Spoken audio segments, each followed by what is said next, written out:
questão de concurso aí, não é verdade? Temos lá no inciso 9 a formação profissional e educação rural, isso é muito importante, né?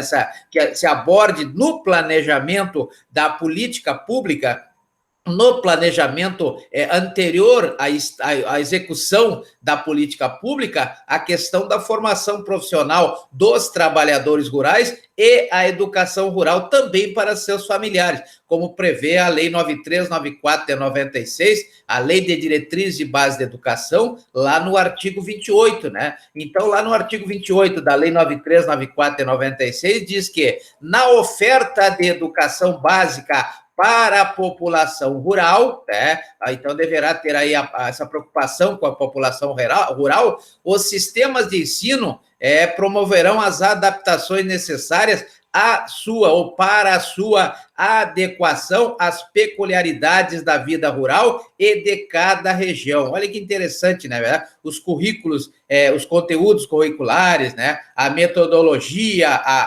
adotada, os interesses dos alunos, deverá ser sempre observado, já que alunos que estarão aí em zona rural, né? Então, a organização da escola deverá ser adequada exatamente àquela peculiaridade que existe quando nas áreas rurais, não é verdade? Isso é importante que tenhamos essa ideia, né, de que existe uma educação rural, mas a educação rural, conforme prevê o artigo 28 da Lei 9394 de 96, deve ser adequada, diferenciada, não é verdade? Lá no inciso 10 do artigo 4º da Lei 8.171 de 91, temos os investimentos públicos privados, né, os chamados públicos e privados. Públicos e privados são aqueles programas, né? Que programa? A Lei 13.334 de 2016 é aquela que cria o Programa de Parcerias de Investimentos, né? O PPI, né? Alterou a Lei 10.683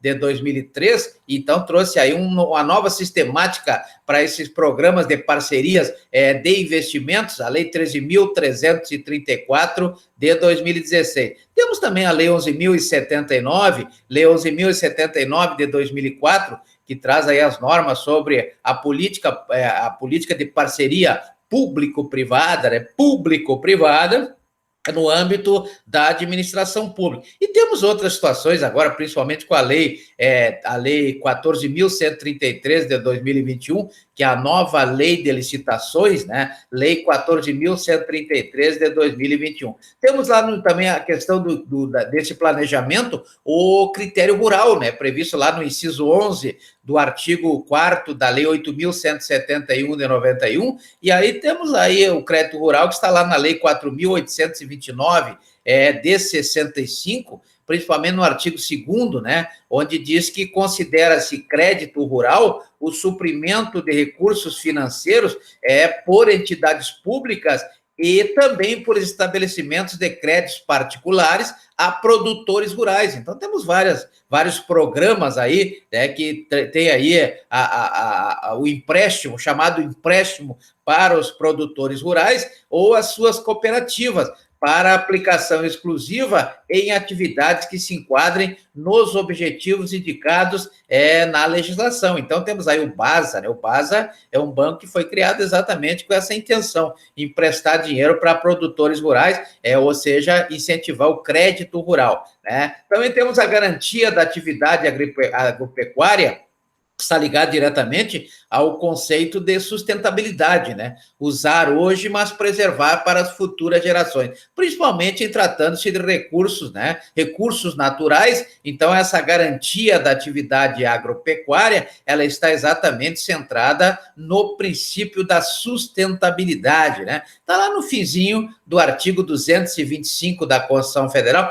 por exemplo, né? Preservar para as futuras gerações, né? Temos o seguro agrícola, todo seguro, ele tem como base o que prescreve o artigo 757 da Lei 10.406 de 2002, né? É um contrato, segura um contrato, é um acordo que visa criar, modificar ou extinguir direitos, e no caso do seguro envolve riscos futuros, né? Riscos futuros. Então, o segurador, ele se obriga, mediante o pagamento do prêmio, né? O prêmio é aquilo que a pessoa paga, a garantir interesse legítimo do segurado relativo à pessoa ou também à coisa contra riscos pré-determinados. Então, riscos que poderão vir a ocorrer no futuro, né? Então, somente pode ser parte no contrato de seguro do artigo 757 da Lei 10.406 de 2002, como segurador, entidade para tal fim legalmente autorizada. Então, tem que estar previsto aí na lei, né? Então, o artigo 56 da Lei 8.171 de 91, artigo 56 da Lei 8.171 de 91, diz que deve ser instituído o seguro agrícola para quê? Para cobrir prejuízos decorrentes de sinistros, né? Sinistros são acidentes que atinjam bens fixos e semifixos ou mesmo semoventes, né? Cavalo, vaca, boi, né? E também a segunda intenção do seguro é cobrir prejuízos decorrentes de fenômenos naturais, pragas, doenças e outros que atinjam plantações. Resguardado aí o que prevê o artigo 393 da Lei 10.406 de 2002, que é o caso de força maior ou caso fortuito, né? Então, temos aí o artigo 393 da Lei 10.406 de 2002.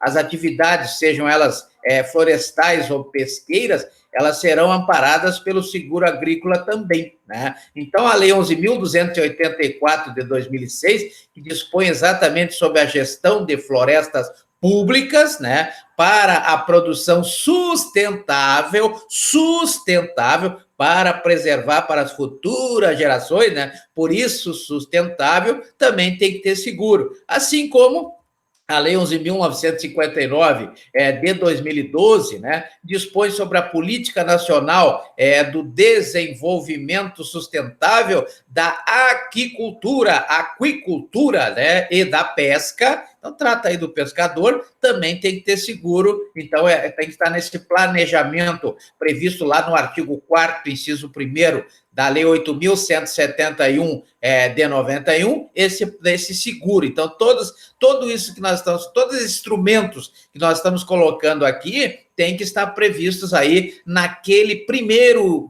inciso, que é exatamente o chamado planejamento agrícola, né? E o inciso 14º traz a tributação e incentivos fiscais. É o caso do ITR, o Imposto Territorial Rural de competência da União, lá do artigo 153, inciso 6º da Constituição Federal, que quando não observada a função social, o índice o grau de utilização for muito baixo, então a alíquota será majorada, aumentada, como prevê o artigo 153, parágrafo 4º, inciso 1 da Constituição Federal. Então, a alíquota será progressiva. Está previsto também no artigo 29 até o artigo 31 da Lei 5.172 de 66, que é o Código Tributário Nacional, e também regulamentado pela Lei 9.393 de 96, 9.393 de 96, principalmente lá no artigo 11, né, que diz que o valor do imposto do ITR, no caso,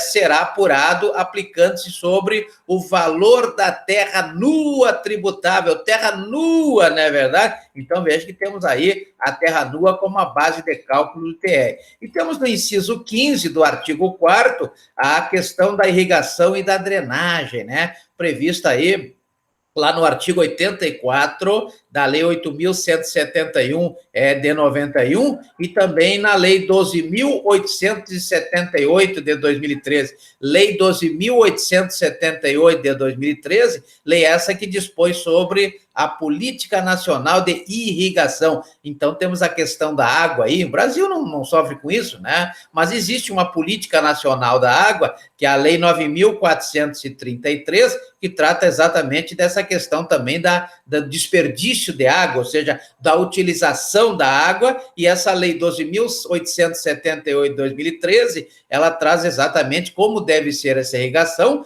conforme prevê o artigo 84 da lei 8.171 de 91. Depois temos a questão da habitação rural, também tem que estar previsto nesse planejamento agrícola, né, lá do artigo 4º, inciso 1º da lei 8.171 de 91, essa habitação rural